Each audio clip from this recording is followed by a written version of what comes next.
Let's look ahead to Thursday night. This was supposed to be Joey B, Lamar Jackson, both coming off big home wins today, and an MVP showcase. And then something happened on the way to Thursday night's showdown. The Ravens blew 2 14-point leads, one in the fourth quarter in Charm City to the Brownies somehow. Mm-hmm. And then the Bengals and Joey B somehow get beat by a rookie in C.J. Stroud. So now they're limping into Baltimore for this big marquee matchup. And I'm seeing 2.5 immediately gets bet up over that key number of 3 to 3.5 here. I'm a little surprised by that initial move through that key number. 44 of the totals come down a little bit to 43.5. What do you make of the money move towards the Ravens? There are some 4s out there too, and also some 3.5s. But look, Ravens looked like they had that game under control. It was 17-3 after the first quarter, and then it was 31-17 with about 11.5 to go. You can't lose that game at home. Lamar throws a pick 6.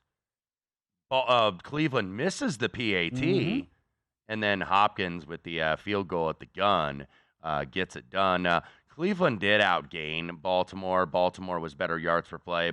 Cleveland had the ball more, but yeah, just kind of Baltimore looked like they looked like they were rolling. I mean, I would have power rated them the number 1 team in the NFL last week. I heard going into this week. Yeah, and again, after the first quarter when they're up 14, again, you got the fourth quarter. Like, to me, okay, 14-point lead first quarter, you expect to win.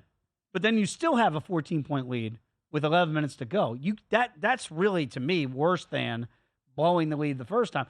You got it again. You had the same lead, and now we only have 11 minutes to go on the clock. You get a break with the missed PAT, and you still can't take advantage. We've talked about this a lot on the network, and certainly you and I have, when it comes to the Ravens.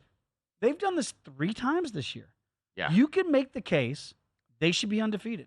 They did this against the Colts early on, also at Charm City. Somehow, inexplicably, figured out a way to lose that game. Had a touchdown lead at Pittsburgh. Oh, it's just a touchdown lead. They were completely dominating that game in the fourth quarter. 7-point lead at Pittsburgh. And figure out a way not only to lose that, but Pittsburgh, I think, ended up winning by a touchdown. So you start looking at these losses going, wait a minute, you're supposed to be arguably the best team in football. That's not the way the best team in football closes out 3 games they have no business losing. And then the Bengals, I think we all said, well, they're back. Joey B's back. Houston's coming in. If you got this number in the summer, you would have had to lay 10. And you only had to lay 6 today. And they lose the game outright. So 2 teams that I thought before today the general public was trusting. And I guess now the question is, matter of trust, who do you trust more? Yeah, and look, Houston, as we mentioned earlier, they outplayed Cincinnati, 544 yards to 380. They were the better team, but still Cincinnati had chances in the fourth quarter. Joe Burrow twice in Houston territory throws an interception. So 2 fourth-quarter interceptions, and that's really what was kind of the final nail, even though Houston had to get a field goal. Amendola at the buzzer, a 38-yarder for Houston to get the win. So, look, big game in the division because all of a sudden you have Cincinnati, who's a really good team, 5-4. A lot of people would say, hey, they're a top 6 to 8 team at least in power ranking league-wide, and they're in dead last. Cleveland gets a win. They're 6-3. Pittsburgh gets a win. More on them later. Boy. They're 6-3. So, you know, looking at this, Dave, no play as of yet right now.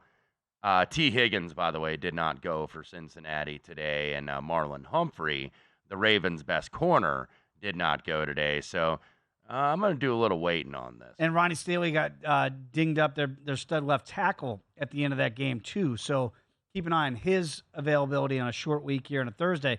Go to VSiN.com/subscribe to become a VSiN Pro subscriber today.